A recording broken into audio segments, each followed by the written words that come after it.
Dicari polisi Klaten, pria telanjang bulat di atas motor sambil pamerkan alat vital di jalanan kota. Polres Klaten memburu segerombolan pria yang nekat telanjang bulat dan naik motor pada Selasa 1 Juni 2021 dini hari. Sebelumnya, aksi seorang pria melucuti pakaiannya hingga telanjang bulat di atas sepeda motor dan keliling jalanan Kabupaten Klaten viral di media sosial.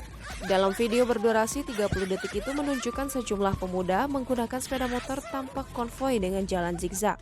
Di bagian depan ada sosok yang menjadi perbincangan karena nekat melepas baju, celana, dan celana dalamnya sambil berdiri di atas motor. Selain itu, tangan kanannya tampak memegang celana pendeknya dan bersorak-sorai. Bahkan pengendara di belakang berkata-kata kotor. Terlebih, bagian alat vital ditunjukkan ke pengendara yang melintas. Menanggapi hal itu, Kasat Lantas Polres Klaten AKP Abipraya Guntur Sulatiasto mengatakan, saat ini jajarannya tengah melakukan penyelidikan. Untuk itu, masyarakat diminta menunggu hasil penyelidikan yang sedang dilakukan.